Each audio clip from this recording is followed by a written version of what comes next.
just so we're clear, when you write it up, my comments are my own and my own opinion. I do not speak for the board as a whole. No, I don't either. Okay. I speak for me and my 2 dogs. Anyone else?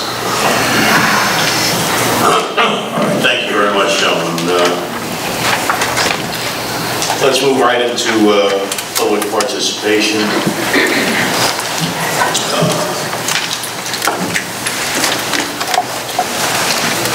We're at 4 minutes per speaker.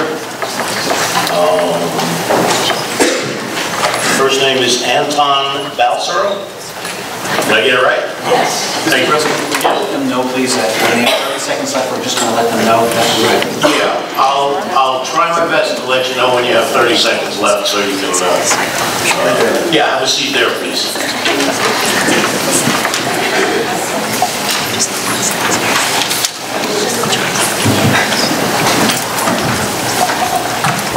Good evening. My name is Anton Balsaro, the Student Council President of Howell High School. Before continuing, I would like to initially say that I'm here on my own accord, with no political intention, but rather as an FRHSD student concerned with the state of our educational establishment.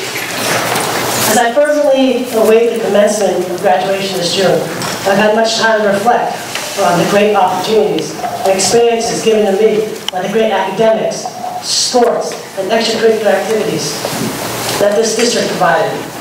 But even more, I'm indebted to the leadership, responsibility, and compassion that the teachers, staff, and administration showed to my fellow peers and I. For with every ounce of truth, I can tell you that because of them, we will all be successful in the near future and will progress through our lives with great confidence. But to my dismay, I'm extremely distressed for the classes that will succeed us, who will walk the halls after us. They will not be afforded the same education for reasons that should hold no significance. As Student Council President, speaking on the behalf of the Rebel community, I ask the board, the district administration, and the parents, what can we do? How can we help preserve it? The students and I cannot bear the thought of losing another teacher, another club, or another sport with every cut. I'll do what I can, and I know you have done the same. Thank you for your time.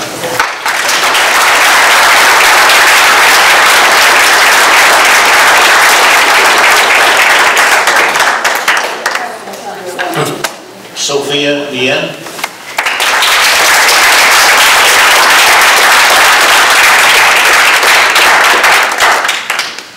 I've been told to ask for time signals.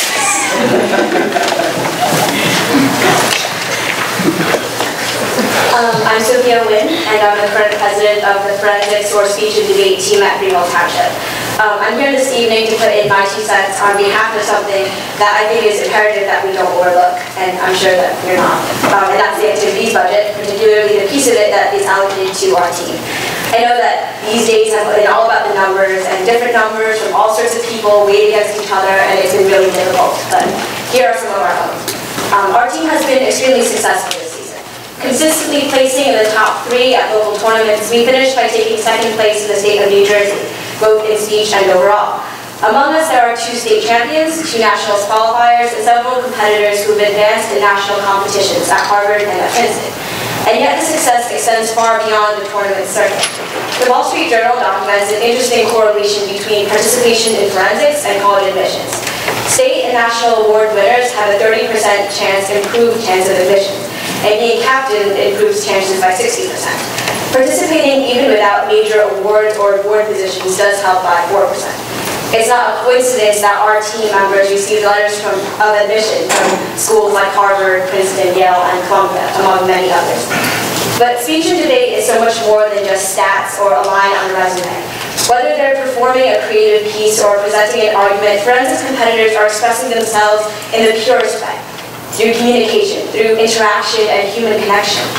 Forensics instills an intuitive sense of how words and reasoning work, teaching clear and effective communication and use of language.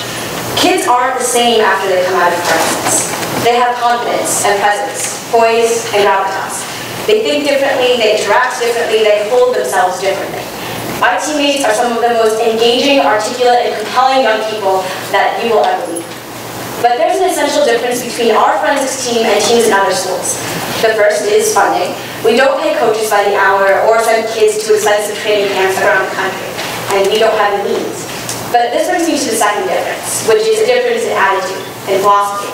The fact that we're much stronger because of this. At Township, our team is entirely self-taught and self-coached. And as a result, we have a much deeper understanding of the art and of each other. I can't even begin to explain how passing on these skills, traditions, and experiences have enriched all of us. But what finally differentiates us from almost any other school, club, or organization is that we don't have tryouts. Anyone who's interested and willing to learn is welcome among us. And because of this, forensics brings together an incredibly diverse mix of kids. You wouldn't see me on the basketball team, but I've seen the shyest kids absolutely thrive in speech and debate. In life, you find adults all the time who are terrified of public speaking, and we have freshmen doing it every Saturday for fun. Times are hard, and sacrifices do have to be made. But if there's any point that I hope I've made tonight, I hope it's this, that we've already done more with less. In fact, I think that we've accomplished some pretty amazing things with what some people would consider less.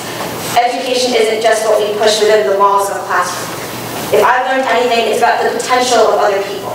It does take an effort to unlock it, but it's absolutely worth it in the end.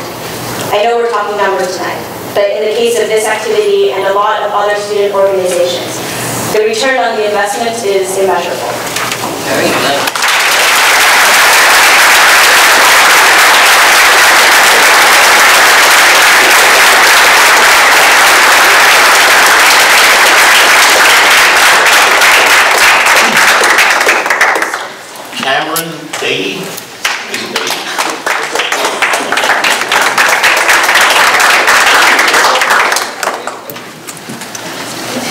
What's Howell's vote? Oh, go to Howell's meeting on Wednesday. Give us feedback.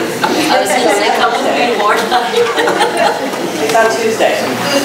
Good evening, Mr. Lawson, Mr. Walker, board members, and the entire FRHSD community. It has been brought to my attention that citizens in our district would like to see all sports abolished. My name is Cameron Bays, and I'm a senior at Freehold Township High School. I have attended Township my entire 4 years. I have played football, baseball, bowling, and lacrosse at Freehold Township. I have been fortunate enough to receive all districts for football and bowling for several years. I have been all academic all shore, and recently was a recipient of the Monmouth County Sportsmanship Award. I am originally from Nashville, Tennessee, and my family moved here 4.5 years ago from Warren Park, Florida. Sports kept me alive. Even though I had moved several times in my young life, sports has given me the opportunity to make friends and to be involved in school beyond the classroom. I currently have a 3.1 GPA, and I know how important making good grades is. However, being involved in sports has helped me to stay and remain focused on making good grades. Sports have also allowed me to grow as an individual, and has also allowed me to further my education. I will be playing for Fairleigh Dickinson University next fall. Being involved with sports has helped me to learn about competition and how to be a good competitor. We start competing early in life. If you have siblings, you compete for your parent's affection and attention. You compete to get in the program at school, rather it be a learning center or academy. You compete in 4-H contests, spelling bees, and sports, rather it be with a team or individually.